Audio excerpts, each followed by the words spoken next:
Bom, queridos, 3 anos depois que o Moisés foi assumido, adotado pela filha do faraó, e ele passou os primeiros 3 anos, ele passou na casa dele, com a mãe dele, com a família dele, né? Se você for ver isso lá, Êxodo 2, versículo 10 em diante, você vai ver que Moisés, esse nome foi dado pela princesa, a filha do faraó, devido a ela ter tirado ele das águas, ela que deu esse nome para ele.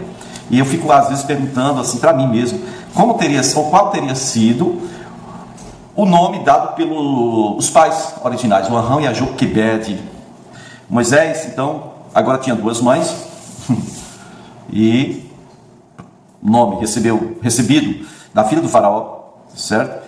No 3º ano, ele parou de mamar e foi definitivamente para o palácio, onde foi educado com o melhor daquela terra, os melhores mestres, né?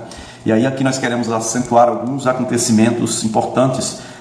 No ano 1526 a.C., passados 13 anos, Moisés com 16 anos agora, porque 13 anos no palácio, mais 3 anos em casa, né? Moisés com 16 anos, nasce Elisama. Quem é Elisama, cara? Você está falando de Elisama? Esse é o avô de Josué.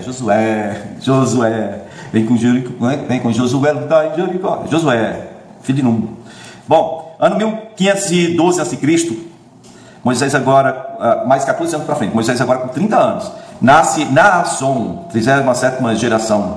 Ano 1506 a.C., Moisés com 36 anos, a família de Arão começa a nascer, a família de Arão, irmão de Moisés. Êxodo capítulo 6, versículo 23, diz que Arão, com Eliseba, casou-se com Eliseba, né? Aí eles tiveram um filho, Nadab, Abiú, Eleazar e Itamar. Em Números 26, livro de Números 26, versículo 60, você vai também constatar isso. Então, no ano de 1504 a.C., veja que nós estamos descendo de 1526 até 1504 a.C., Moisés agora com 39 anos, está datado aqui o nascimento do pai de Josué. No caso, a Bíblia diz que Josué era filho de Num, tá certo? Elisama, avô de Josué. E Josué é filho de Num, pai de Josué nasceu. 1503 a.C., Moisés com 40 anos, mata um egípcio e foge. Isso está em Êxodo capítulo 2, versículo do 11 ao 15. Embora o Moisés tenha sido educado entre os egípcios, ele viveu no palácio, ele tinha do bom e do melhor. Ele sabia que era hebreu, ele não foi absorvido pela cultura egípcia. E provavelmente ele tinha só a aparência de um egípcio, né? Porque mãe é mãe, não vai tratar com diferença, né? A mulher devia ter outros filhos e tratava tudo igual, né? Egípcio não usava cabelo, pelo, não. Hebreu é peludo, egípcio não, ok?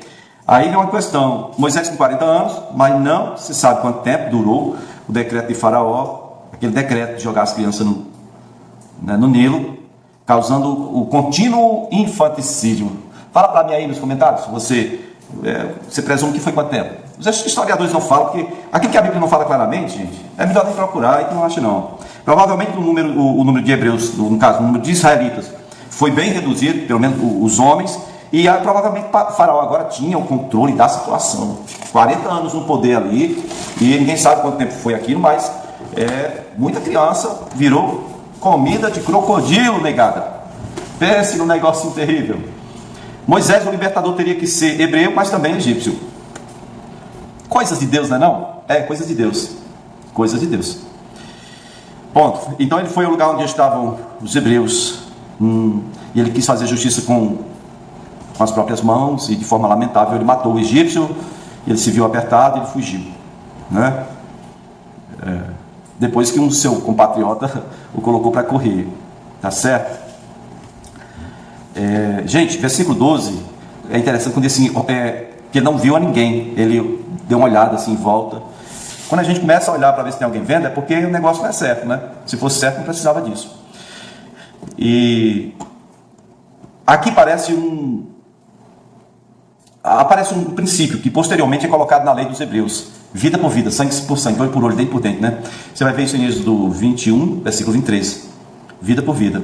O egípcio estava a ponto de matar o hebreu, mas Moisés foi quem se excedeu, né? Ele excedeu a legítima defesa. A gente acha que legítima defesa é a gente defender sua própria vida. Não, legítima defesa pode ser em favor seu ou em favor de alguém que está aí sendo martirizado, sendo morto. Se você intervir para salvar a vida daquela pessoa, você pode alegar legítima defesa se você não exceder. Aí você tem que entender o que a lei define como excesso. Por exemplo, o cara vem para cima de você, ou está em cima de um parente seu ali com uma faca, você não vai tentar agarrar porque você vai tomar facada. Você vem dar um tiro nele, dar um tiro na mão, no braço, para ele imobilizar ele, né? E se de repente parou ele, ótimo, foi legítima defesa, você não tem o que, ninguém tem o que reclamar, atirou no braço. Agora se você chega aí, o cara tá lá, vou dar uma facada no outro, você vem dar 4 tiros na cara dele, nos peitos dele, pá, pá, pá, pá. Depois você pode até alegar que é porque você ficou nervoso e o dedo não podia mais sair do gatilho, mas a lei vai dizer que você se excedeu, porque depois do primeiro tiro o cara caiu, você continua atirando, né? Então ele se excedeu aqui, o Moisés se excedeu, poderia ter só paralisado aquela ação opressora, mas ele se excedeu. Ele sabia que não podia alegar legítima defesa, e por isso ele fugiu, porque sabia que o faraó iria querer o sangue dele, como ele derramou o sangue de um dos capangas, ou dos trabalhadores do faraó. Tá certo? Então havia abuso de poder naquela época, mesmo não sendo uma nação carrasca, como nós vimos outras aí na história, no Egito havia esse abuso de poder. Tá certo? A Bíblia diz que todas as coisas estão nuas e patentes diante dos olhos daquele a quem haveremos de prestar contas. E então Moisés escondeu as evidências do seu crime na areia, mas quem estava vendo foi lá e disse: olha aqui, ó, o que aquele hebreu egípcio fez? Matou o cara e enterrou aqui, né? Versículo 13 e 14, né? Eu acho que o faraó viu esse negócio do Moisés aí como uma pontinha de cigarro, que às vezes o cara estava dirigindo e solta assim, ó, joga. Aí quando ele volta, está uma floresta inteira, pegou fogo, o cara da pontinha de cigarro dele, né? Então é isso aí, uma fagulha que incendeia um bosque. E aí princípio de incêndio, é melhor você apagar, como já diz a palavra, no princípio. Se deixar passar, aí é mais difícil, muito mais difícil. E então, antes da fuga, né, você vai ver que pela ordem cronológica entram 3 versículos, ou 3 versículos, né, que está em Êxodo, capítulo 2, versículo 23 ao 25.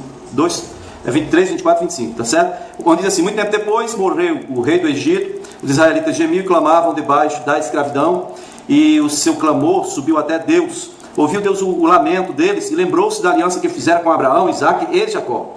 Deus olhou para os israelitas e viu a situação deles. Muitas vezes nós pegamos um texto como esse e dizemos: bom, mas então antes ele não estava vendo? Nós vamos ver nos textos de hoje ou daqui por diante que não é a questão de que Deus não tenha visto antes. É simplesmente que não era o tempo determinado por Deus para que começasse a libertação do povo de Israel, né? A profecia dizia a respeito de 400 anos. Tem outros textos que falam em 430 anos. E pelo que a Bíblia em ordem cronológica define aqui, então faltava realmente chegar o tempo. E esse é o tempo em que Deus começa a ouvir, no sentido de se mover, de preparar um caminho para a saída do povo de Israel da terra do Egito. Tá certo? A terra de Midian ficava mais ou menos a 400 quilômetros de distância de onde o Moisés morava no Egito, né? É onde hoje é a Arábia Saudita, muito às vezes citada por outros como a Arábia Maldita, devido a ser um negócio árido demais, muito deserto, mas a gente sabe que tem muita gente rica por lá, petróleo, né? Arábia Saudita, tá bom? É a terra de Midian. A base, na época, a base deles era próximo ao Golfo de Aqaba, ou vamos dizer que seria no Golfo de Aqaba, tá certo? Bom, Midian foi o 4º filho de Abraão com a quintura, como diz o cearense, a quetura, que a gente chama de quintura. Zinran, Joxan, Medan, Midian, Isbaque e Suá. Certo? Midian é uma palavra hebraico que está ligada a julgamento ou contenda. Midian foi o pai de todos os midianitas. Eles eram nômades que moravam em tendas. Primitivamente eles eram assim. Mas nos dias de Moisés eles já moravam em cidades. Que é Êxodo 2, do 16 ao 20, né? Onde fala da fuga de Moisés para Midian. Diz: olha, o sacerdote Midian tinha 7 filhas, e elas foram buscar água para encher os bebedouros e dar a beber ao rebanho de seu pai. Alguns pastores se aproximaram e começaram a expulsá-las dali. Moisés, porém, veio em auxílio delas e deu água ao rebanho. Quando as moças voltaram ao seu pai, aqui a Bíblia diz Reuel, mas na verdade é Jetro, Reuel, este lhes perguntou: por que voltaram tão cedo hoje? E elas responderam: um egípcio, veja bem, um egípcio defendeu-nos dos pastores e ainda tirou água do poço para nós e deu de beber ao rebanho. Aí o pai delas pergunta: onde está ele?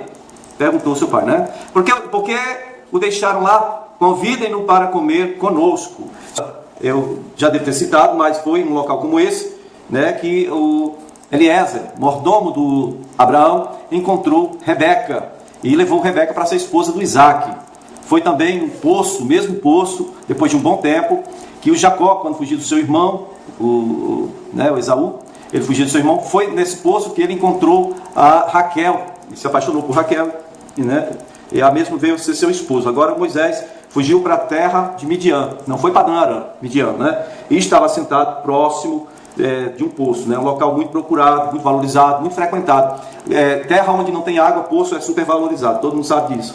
E então se tornava ali uma referência para quem queria encontrar alguém, para quem queria encontrar um meio de vida, alguma esperança, alguma coisa, Bom, queridos, Moisés, adotado pela filha de Faraó, agora ele era um número, um ser humano qualquer, um egípcio, como diz aqui o texto. Ele tinha aparência de egípcio porque foi criado no palácio de Faraó. E como eu disse, a aparência era de egípcio, mesmo ele sendo hebreu, os egípcios tinham o costume de tirar os pelos, eles não aceitavam pelo nenhum.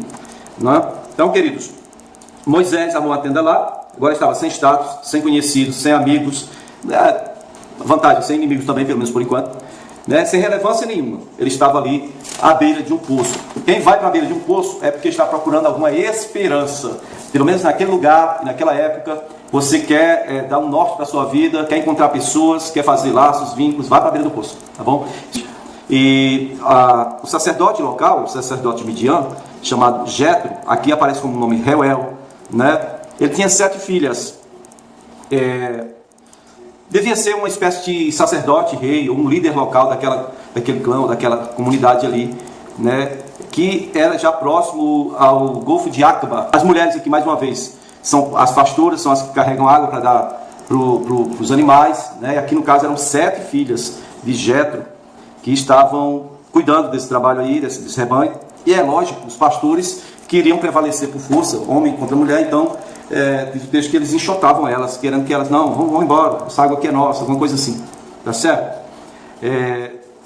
Quando a gente fala Jetro ou Reuel, alguns dizem que o nome dele podia ser Reuel e o Jetro podia ser um título, mas o mais provável é que Reuel fosse o pai de Jetro, e não o próprio Jetro. Então, versículo 17 de Gênesis 2 diz que os pastores estavam expulsando as moças, as 7 filhas de Jetro. E aí Moisés começa a se manifestar em favor delas. Parece uma história de Jacó, não é? Não é? Eu sou forte, eu vou ajudar. Moisés ali querendo ajudar, chegou para favorecê-las, tá bom? E versículo 17 de Êxodo 2, É provável que Moisés tenha disputado com o líder daquele bando, daquele grupo de pastores. É provável que Moisés olhou para o mais forte, ou o líder, e mediu força com ele, e aí simplesmente ele, vamos abrir o beco, vamos pegar o beco pegado, que esse cabo aí não dá para lutar com ele não. E aí então é provável que esses pastores ficaram meio intimidados, meio com medo de voltar lá para pegar água. Mas a ideia era que esses pastores queriam dar água para o rebanho deles e não queriam deixar as filhas do Jetro tirar água para os seus rebanhos. Moisés resolveu a questão.